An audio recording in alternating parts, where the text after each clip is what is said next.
Okay. Does everyone have their champagne? Okay. Well, thank you all for coming. This is our 12th year in UX meetup. I'm Ryan. I'm a partner at Neuron. Neuron is a UX design and digital strategy agency. We wanted to make this event today because tomorrow is our 3-year anniversary of founding Neuron. Thank you all for celebrating us. So we created a video to highlight some of the work that we've done in the first 3 years. So let's see if this goes. Yes.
Okay, so tonight the main event is a panel discussion where we'll be speaking with 3 experts in different fields in the industry. So I'll ask you guys to come up as I introduce you if you'd like. We have Jim Lethwick, Lori Chi, and Emmanuel.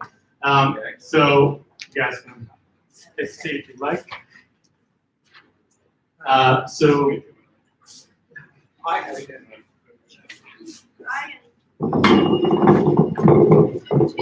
yes. To Neuron. Cheers! Thank you guys. Okay, so starting with Manuel. Manuel Caparelli is a product-obsessed entrepreneur with experience in aerospace, machine learning, and software automation. He has spent the last years bootstrapping SaaS products in Europe and in the US. His last project, PI Venture Lab, is an experimental product studio where sustainable SaaS products are conceived, developed, and pushed to the market in less than 1 month. Lori Chi is the founder of the LC Consultancy. Lori is a trusted expert in marketing and business growth strategy for both Fortune 500 companies like AT&T and Verizon and Viacom, and over a dozen startups in the Bay Area. Her broad experience in executive leadership roles within the technology, entertainment, fashion, education, and health and wellness sectors allows her to consistently deliver new customers. Lori attributes a large part of her online acquisition success to a true collaborative process with UX teams. And Jim Lethwick is a 35-year veteran of product, service, UX, branding, and identity design based in Palo Alto. His design and intellectual property consulting has spanned equipment, devices, desktop, mobile operating systems, online services, and apps in the field of consumer, medical, automotive, telecom, search, AI, industrial, military, social, and gaming. He has 29 utility patents.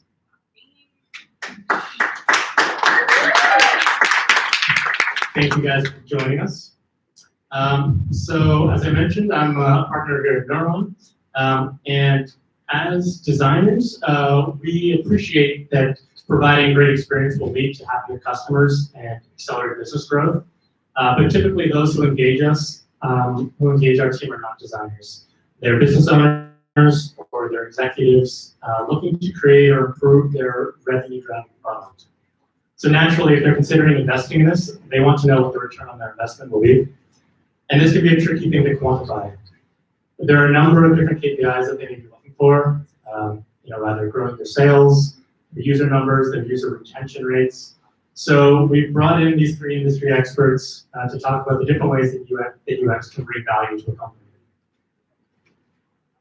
So I'd like to start by discussing an area where the ROI of UX is more quantifiable than others, and that's digital marketing and online sales. So Lori, could you speak a little bit about UX design and its role in creating a frictionless sales funnel? Can you hear me? Yeah. I'm talking too loud. So I love the fact that marketing is a part of the way of your company when it comes to design. The collaboration between the two, it should be in, I would love to actually be in the same group. When I think about all of the things that I've had to develop, the goal is trying to get the best ROI. I need customers to buy something. So especially in a digital product, it's super important for me to be attached to the product people, the engineering people, and especially the design people, the user experience people. Is it not? Okay. Is that better? Super loud. Okay. No, okay. Okay. Can you guys Sometimes hear you me? can just speak It's like such a small. Is it on? Yeah, is it on? Can you hear me? I can hear you. It's better now. Okay, I'll speak really fast. So when I'm looking to, oh, thank you. Thank you. When I'm looking for the best ROI, it really is about how many people are coming, especially to like a website, what that sales funnel looks like, and how long people stay on to it. And then if they can make it all the way through the funnel. So it's super quantifiable in my experience. First I need to drive them there, but once I get them there, and there's all kinds of different marketing to drive people to an acquisition site. But once I get them there, how well the site is designed, how well the content is, how the experience, how easy it is for people to find it, how to bring them all the way through, where they get lost, how can we fix that? It's really all up to marketing and honestly the designer to get that right. The other thing is that too, is if we're doing an online product, even if I'm not doing an online product and it's actually a physical product also, after that's sold, it's still really important that marketing and the designers work together because I have tons of information and you have tons of information, but about what you got from the product, the product people and what they thought the target audience was. But I'm going to relay everything I know too about what the feedback I'm getting about the product. And in essence, that'll help me also market it better. The changes that you make, that I make, and then it's more seamless. So it's all metrics driven. There's not anything probably that marketing couldn't track against, something that you designed. So, okay, that increased the volume on mine as well. So, Jim, I have a question for you now. There's a saying that goes, for every $1 spent to resolve a problem during product design, $10 would be spent on the same problem during development and 100 or more after the product's release. So you've worked on the design of many MVPs in your career. How can designing for future extensibility bring value to a business?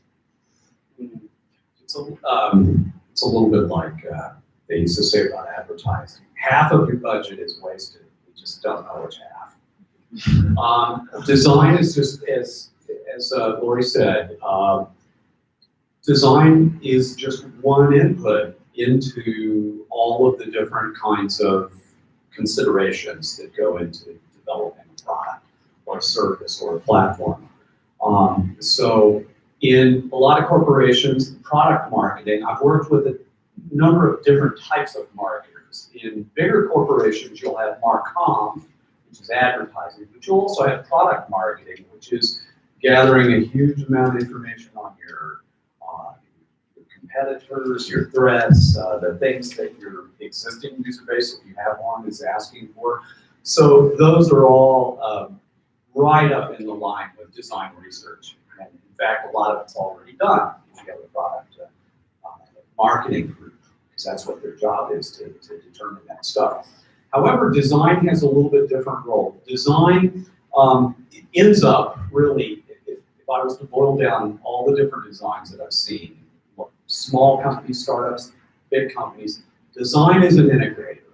So as a designer, your job is to really integrate a lot of different things in the corporation together and the product, and hopefully very seamlessly. So those considerations, I would say ROI in the planning stage just comes down to how many considerations are you keeping in mind when you're designing things. Considerations about things that down the line are going to cost money, so if you save the company money, it's the same as making money. Okay? So attracting users, making sure that their experience is really good is very, very important. But there's a lot of other things that go into design, that can go into design, that can add value to the company. He mentioned that I've got 29 utility patents. I started patenting back in the mid-90s. Not trivial designs, but functional, underlying platform mechanisms and methodologies. And those can't always be developed as a part of the design development, but if you're developing something like a platform, you have some opportunity to work in some different technologies that yield some novel capabilities. That's probably intellectual property that you could design to maximize your value for the corporation. The other thing is extensibility. Usually version 1 products are going to grow in the future. So when you're designing solutions to a particular user sequence or whatever, are you developing a syntax? Are you developing a syntax with different types of sequences that then will be design patterns that will be repeated, so that once a user knows how to use one part of your software or your platform, that they go to a part that they've not been to, and the patterns are the same.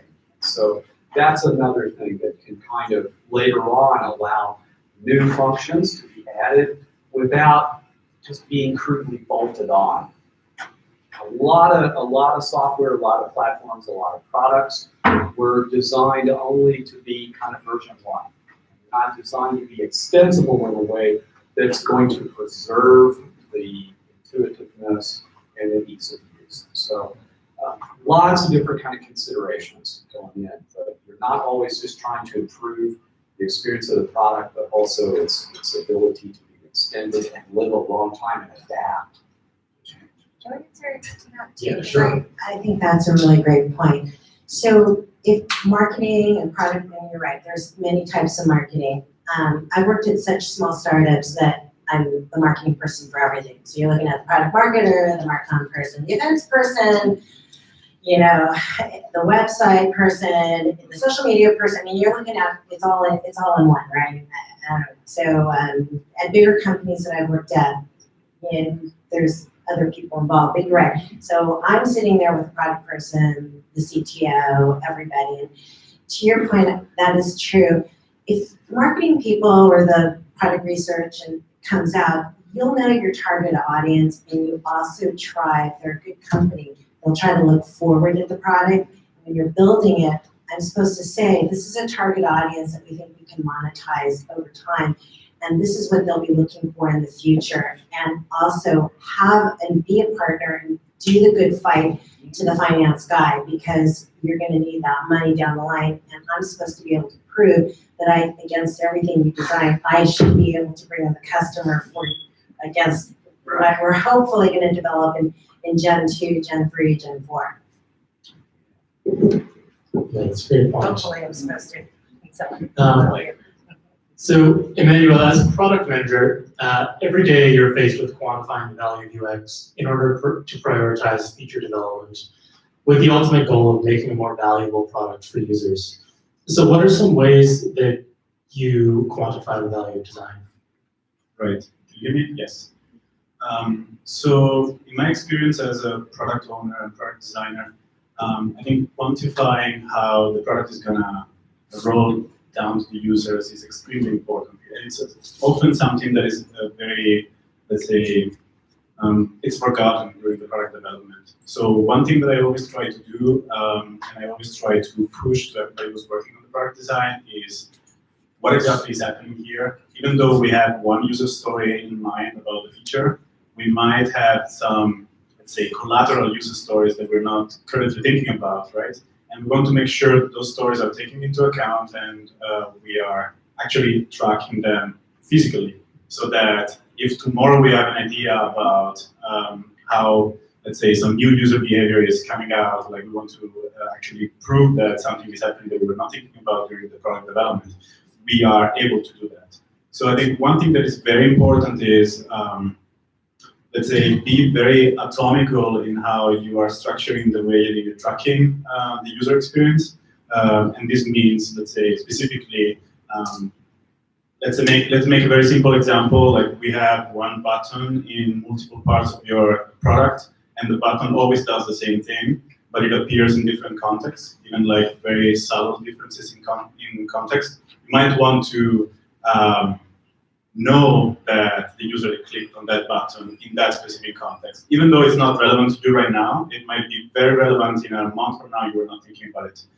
And I think this is very important to create, let's say, historical data for your product, and also to reevaluate when you go, let's say, towards version 2, 3, 4, whatever, so that you didn't lose those insights. So for example, like real life example, we just found out in a company that I'm currently consulting that there was a slight, like one very important metric was off, and we were able to track down that had been off since day one, even though that was not important for the business, but it became relevant, let's say, down the line, like 2 years down the line. And because of that, we were able to track when exactly that happened and then adjust the tracking itself, but then also, let's say, be able to reevaluate the data with that, let's say, correction, and therefore be able to work on the new version of the product. At the same time, I think whenever, let's say, as a product designer, you are thinking about the experience and you're actually creating something that is, let's say, the documentation, the specifications, whatever it is, alongside those documents, you want to write down, okay, like this is exactly how we're gonna quantify what's happening in the product. Like that is something that is overseen very often, and I think, let's say, my experience is that like by failing not to track some things, then I learned that actually that is the number one thing, because let's say before releasing something to the users, you're always thinking how the users are gonna use your features and what is gonna happen and so on. So you do all kinds of like usability tests, you do all kinds of like user interviews, you have everything set in mind, and shit happens. And like you never know what's gonna come out. So you have to plan for, let's say, you have to be elastic to what the users are gonna do. And the only way to plan for the unexpected is to track.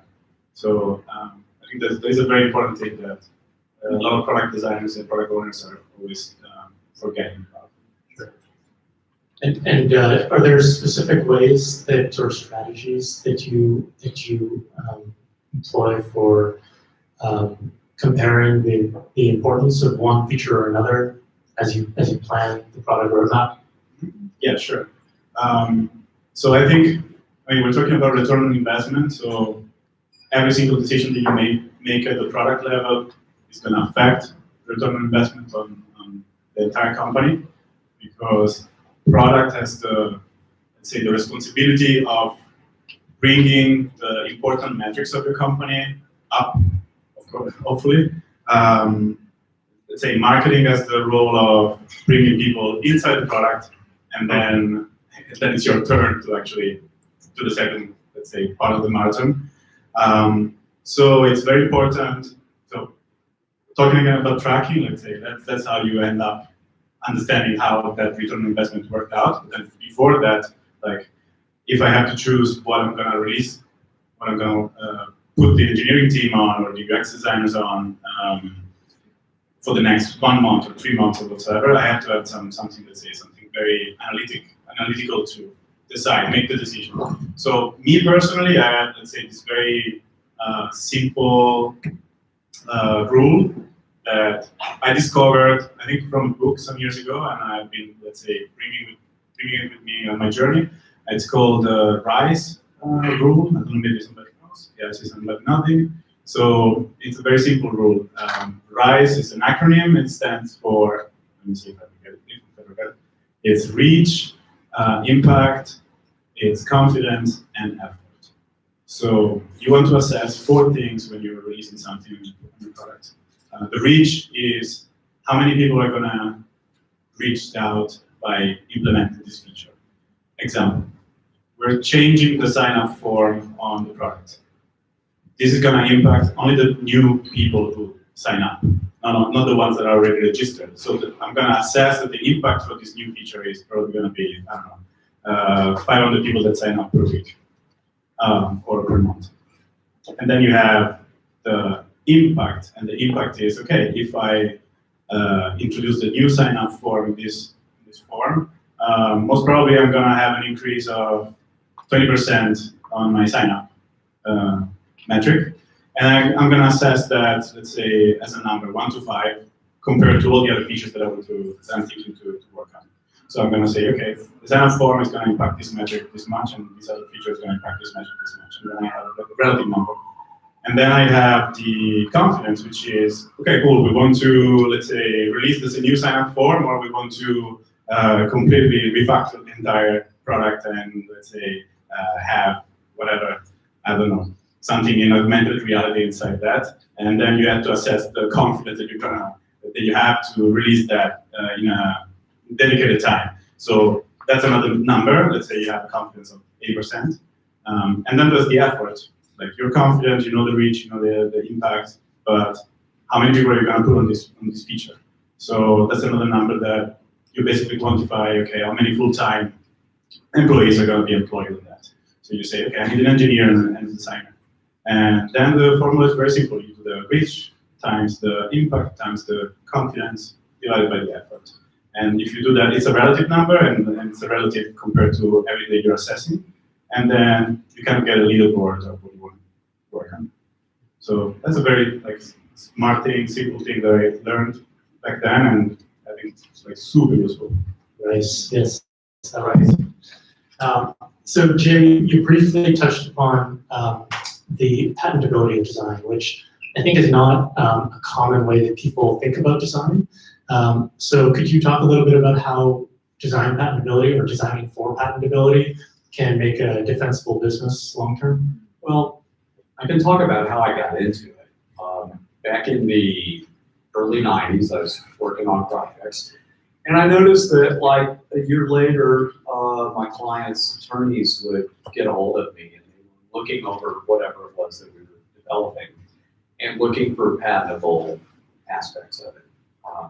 And it struck me at the time, I thought, oh, geez, maybe it's possible to design with intellectual property optimization in mind. So I had a client called StarType Telecast, interactive television guide system in the 90s. They had a very strong patent called the vertical blanking interval. I'm going to tell you a little story about olden days of data. So back in the old days, televisions, pre-digital, the image was divided into 2 interlaced images. In between those images being thrown up was a little space called the vertical blanking interval. And some smart people realized that you could stuff a few K in that vertical blanking interval enough that, over a couple of hours or whatever, you could put enough data into a set-top box to have an electronic programming guide. Pretty clever, really. This is back in the day.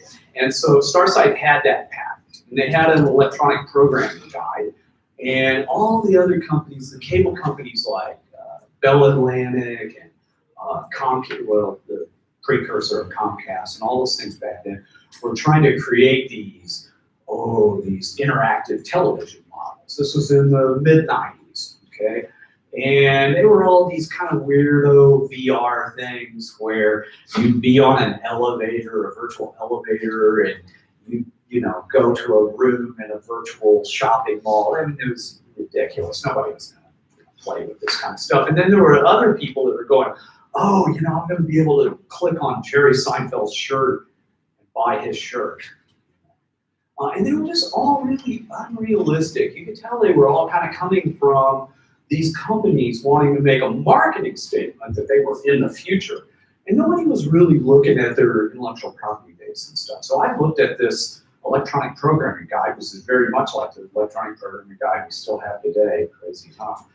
And I started thinking, well, what if we just open up that little cell and then attach things to it? So I was looking for much more pragmatic ways to add value to the existing systems that they had. So I was looking at that, and that led to like, I don't know, 12 patents or whatever. And I kind of taught myself how to write patents by looking at patents that I had seen. I kind of looked at the structure and realized that I could probably do everything except create the claim structure. So all these years I've worked with attorneys to create the claim structure, but I can pretty much do all the rest of it. And there's not patentable IP in every project that we do. Okay? There is patentable IP in that project because it was in a field that was very crowded, and any kind of like data model advantage that you could get, right, to deliver functionality was likely novel. It would pass the case. I see a lot of people thinking that they can, you know, patent features. Usually not. You know, it's usually systems and methodologies. It means that, you know, as a designer, you have to kind of take off your designer hat and kind of look at the platform and see if there's areas in the technology that you can integrate with design in a way that will make it more than just, you know, however you ended up with it. It's literally you've discovered a shortcut or a trick or something that makes facilitating something in the platform easier. It's hard to encapsulate, you know, what makes a good patent in just a couple of sentences, but it's not simply, you know, just some feature differentiation or something. It's usually something a lot deeper than that. And some of those companies have gone on to make a lot of money with those patents. So, Yeah, I think you said that, you told me a while ago that Facebook has somewhere around 1,000 or 2,000 design patents alone. So. well, they have, I don't know if they have design patents, they have utility patents. Apple made a lot of design patents. Just very quickly, a utility patent is a patent.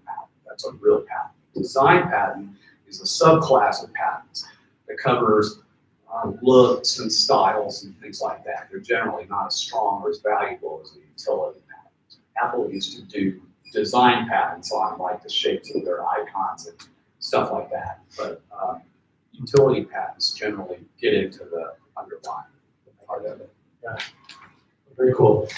So one final question I have for you guys, and you know, with the rise of the Uber-based valuations, where tech companies are valued based on the number of users that they have rather than their revenue, how important is UX design for startups who are looking to attract investment? Emmanuel, maybe we can start with you. I think it's probably the most relevant thing, because I think, let's say when you get an investment, you have money to play, you have money to burn. But if you burn it on the wrong thing, let's say if the fundamentals of what you're working on is wrong, then it's just gonna end up burned. And at the end of the game, like, you can create very good marketing strategies to sell anything if you're good at marketing. But if the underlying product that you're selling is wrong, then and it's wrong, It's hard. and it's very hard. So in the end, what does the product do? The product does what the experience tells the product to do. Let's say the user experience drives the entire thing. So I think a lot of people raise money based on ideas, especially right now. There's a lot of capital going around, so let's say there's not a lot of effort put on this topic. So you get the money, and then you figure it out later. But like personally, I would figure it out first. And then, even though the venture capital people like VCs and let's say where the money stands, they don't see that it's not in their core business to evaluate the UX of whatever you're going to sell.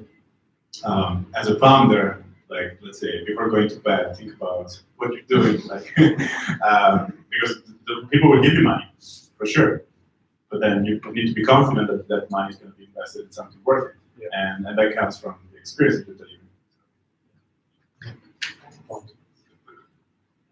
Jim or Lori, do you have any thoughts?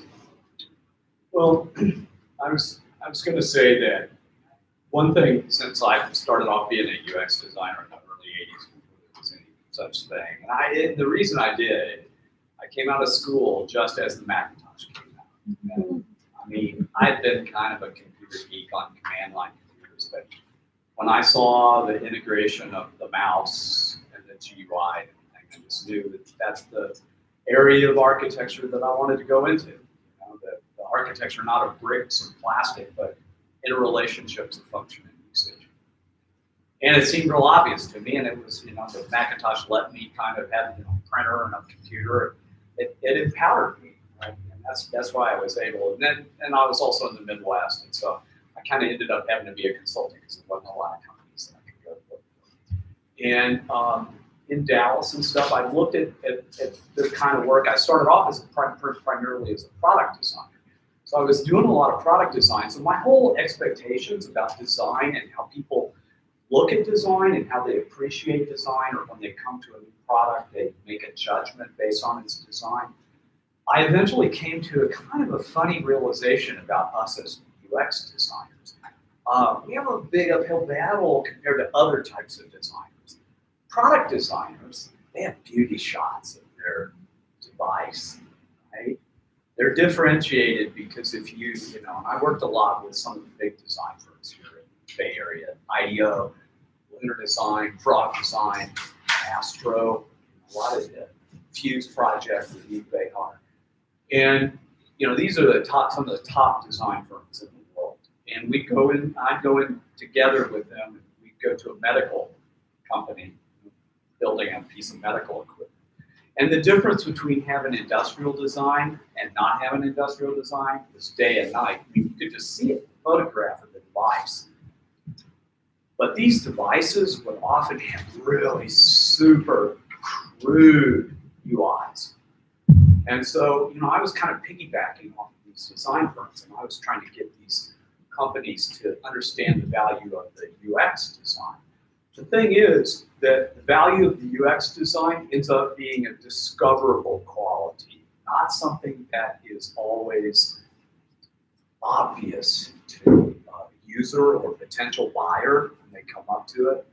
So it's kind of unfair in a way, right? In a way, because we don't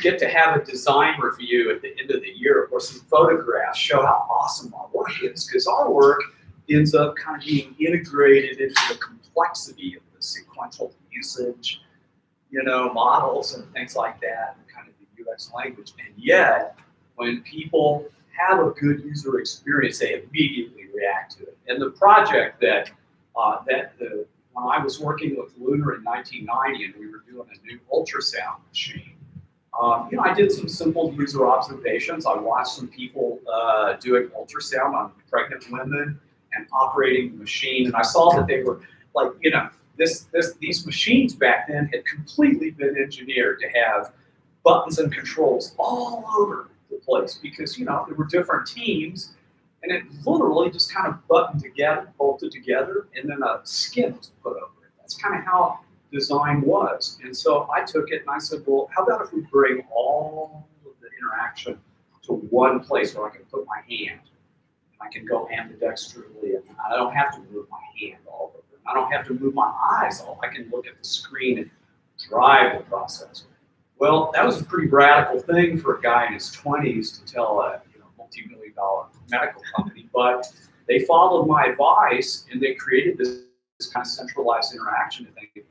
9 years later, in 1999, that medical device won the Design of the Decade award at Business Week and IDSA, and they made the comment that the bringing the experience down to a centralized place set the bar for medical equipment throughout that decade. That's 9 years. That's a long way to wait for kind of a pat on the back. So, and at the time, it was literally intuition on my part to do that. Okay, and I was kind of lucky that they went along with it. That's a good example of something that definitely was the right decision. There wasn't a lot of data indicating that was the right thing to do. We didn't have a budget to try to go do some kind of study to back that up. So sometimes taking risks, doing something really innovative and new is really important. And sometimes the ROI, doesn't get recognized until some time later. And there's many examples of that where I did the UX of the design that really won awards because it looked awesome. And it was just great that it worked good too, but that wasn't always appreciated as much as the way something looked. So we kind of have an uphill battle as UX designers because we build in discoverable qualities. So you have to try to hope that those are discoverable really quickly, and it gives you a differentiating attribute. I think that's a great way to conclude. I'd like to open it up to some Q&A if anyone has any questions for the panelists. Patents are very expensive to file. How would you suggest a small firm to maximize their value by? Yeah, patents are expensive. And they're more expensive now than they were 25 years ago. So I think that, and I don't really want to urge anyone to do what I've done and teach yourself how to write these things, because even though I can do it, I really hate doing that work. Even though I can do it.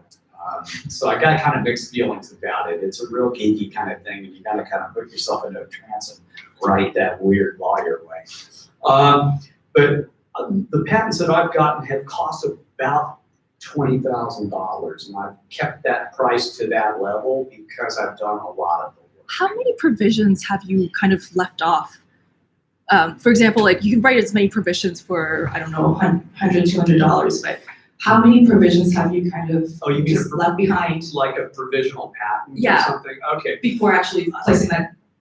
Yeah, well, I filed provisional patents, and then you have a year to file a regular patent. I've mostly worked with law firms to go ahead and, if we do a provisional patent, we follow it up pretty quickly. Okay. Or we do a provisional patent and we also construct some claims for that. Yeah, it's just an interesting thing. I got started in it because I was in an area where it made a big difference. In the area of apps and things, it usually doesn't. But if you're working on some kind of like platform, Yeah. and particularly if there's like an AI algorithm that you're going to integrate in to facilitate some kind of functionality that you're doing, those are areas that may be patentable. Okay. So it's kind of on a case-by-case basis.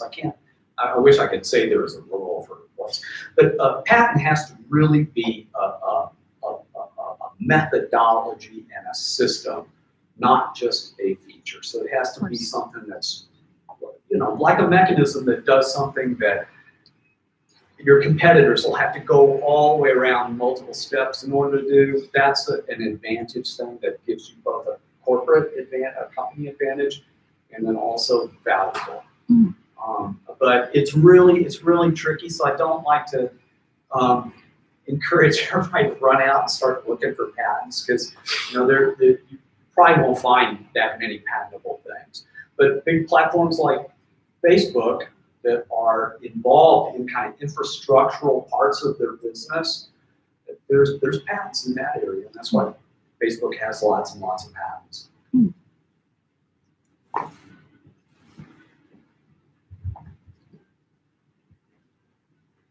Hey, I just wanted to ask you, all three of you really, but you talked about both quantitatively defending or defending your design decisions, and then both the role of intuition. But I wanted to talk to you about how the goodwill factor between the designer and whoever you're proselytizing to.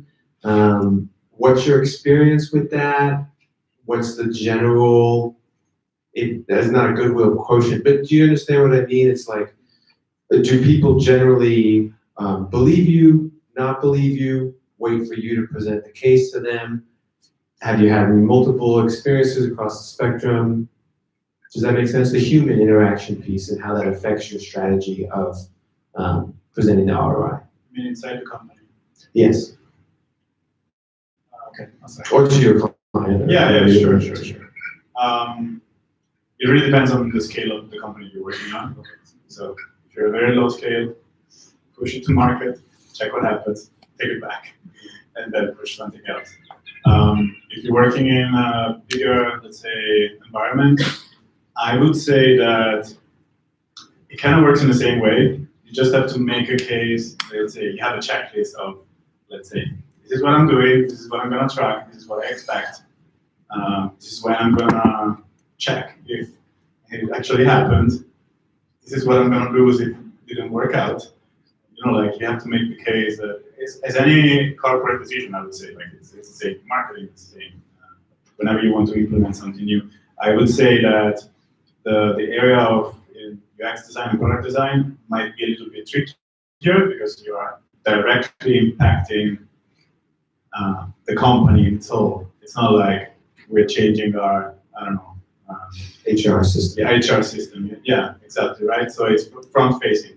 So yeah, but uphill battle for sure.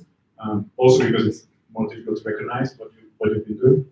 I don't know. I would say just it's like going to defend your PhD thesis or whatever. Like you have to go there prepared and like whatever question they're gonna ask, you have to have the answer for them.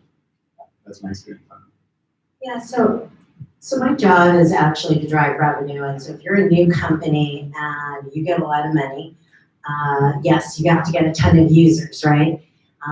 And then it's going to be harder for people like Uber or anybody else who's going to IPO, because now everybody's going to be wanting them to make revenue, right?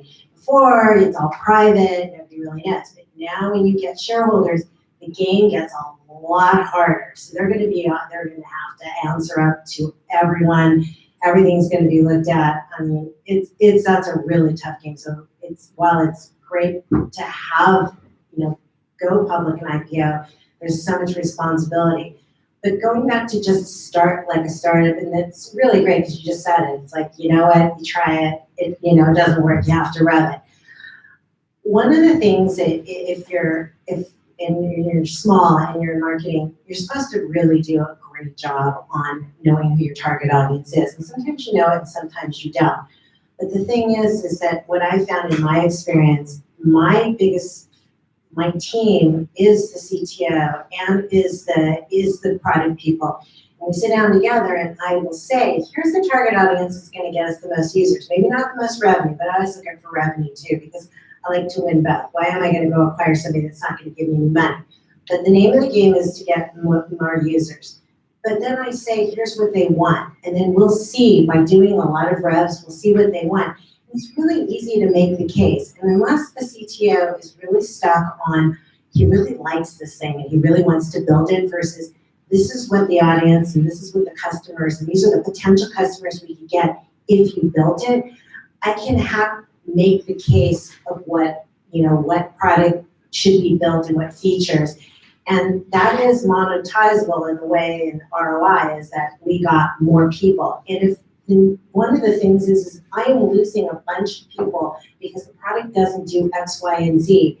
It is more expensive always to acquire a new customer than it is to retain one.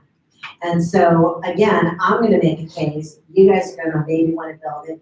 And it's a negotiation on a product roadmap of what marketing wants, but usually the CEO is wanting users. So it helps me and helps everyone, I help make the case. It's just sometimes the decision maker, your bosses, sometimes in my case don't maybe want to do it, but we hopefully will convince them that it's the right thing. But that's really, and then it's gonna get harder when they go public, because they're gonna have to really increase their users, really try to not, make sure that they don't fall off, and then they're gonna have to monetize them and get revenue. So, yeah. Can I add something very quickly? I think also another important thing is like if you get data from other functions in your company, let's say sales tells you that they're losing customers because you don't have this feature. So as you were saying, like this is an actual metric that you can use to, let's say, win that battle with the entire company and say like this is important because we know that this is missing. So if you can back it up by something that happens in the company, not exactly within your team, your experience, but like also like checking it out with the marketing team, the product team, even the HR, if that's important for you, that can definitely help. It's really human. I mean, it is so human. I mean, to go win something, it's very human interaction. It's super collaborative. The better teams that actually get stuff done and can move are the ones that are really collaborative, and everyone checks their ego out the door and just moves toward it. I just,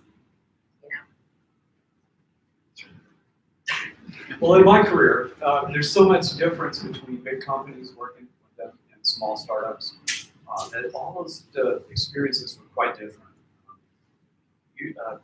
So as a consultant, you have some consultant privilege. Companies sometimes, most of the time, will listen to you more so than someone internal, which is just an interesting, they shouldn't. You think your internal team would know more about it, right? But I've seen that. The situations they describe make perfect sense, but I can think of an example of where there became an impasse and a disagreement about how to go forward with a major company. So about 15 years ago, I and my partner became co-consultants. We were trying to sell a small user interface model for a new micro operating system to go on a watch. And one of the companies we went to was Palm. And Palm says, well, we don't want to build your new little super tiny device, but we'd like for you to come here and design our next generation operating system GUI. And at that time, Palm was getting long in the tooth, and the Trio and everything was really bloated. And let me tell you, they had a huge marketing team. They had not only a product marketing team that knew everything about all the features that Palm had, but they had a huge Marcom team and everything like that. And it's all about like, what do our users want? What features do they want added? Nobody was looking at the fact that they had this big old bloated, near the end of its life operating system model, really vulnerable to getting disrupted. Apple was already working on the iPhone at that time.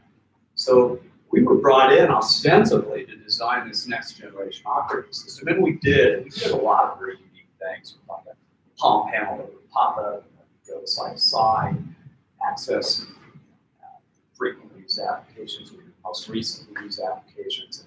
It was designed to be. It wasn't a touch thing like ended up with Apple things, but it was a very valid, kind of very fast, super advanced kind of operating system.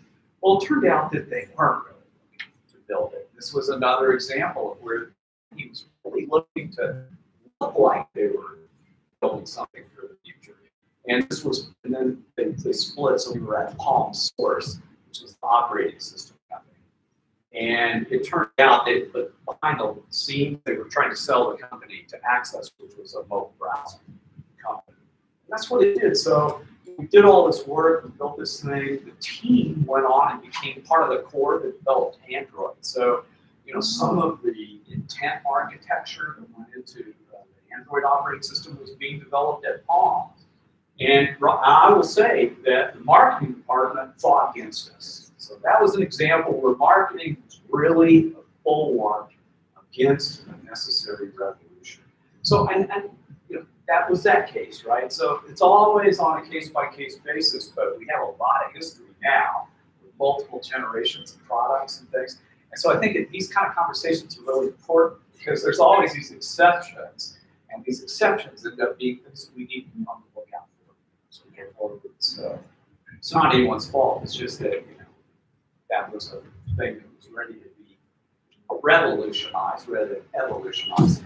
And on the difference between revolution and evolution in the UX world, most UX designers find themselves involved in the serial evolution of existing elements and things and adding things.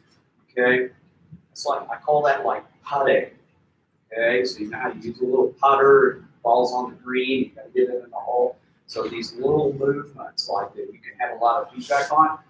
But golf also has a different part of the game called driving, and that's where you put the ball on a tee, take just one big ass swing, and you try to get it on the green. Okay, and driving has a correlation in design. Sometimes your role as a designer is not to putt, but to drive. And in order to drive, driving, this big swing, it's a little bit out of control. It's got to be based on intuition. There's not a lot of calculations you have time to make when you're standing there. You got to pick a big driver. You got to, get it down the hook. So not everyone is equal in their ability to get a ball from the tee onto the green in the shortest number of strokes. So driving is a revolutionary activity. And I've often said that corporations ought to be set up more like beehives. Most of the activity in a beehive, no matter what department it is everyday activity. Everybody's got their role. There comes a time in a beehive's life when it has to do a thing called swarming. That means you leave that hive or you split and you go establish other hives. During that short period, there's some different dynamics that come into play. And I just want to mention this in this context that a lot of times corporations are going along and they have a successful product and they're revving it and they're adding to it. But look at Apple now. It's been a long time since Steve Jobs died. Have you noticed how boring everything is? Because there's no driving. It's all putting. And don't just waste your entire career on putting. Learn how to drive. So that's my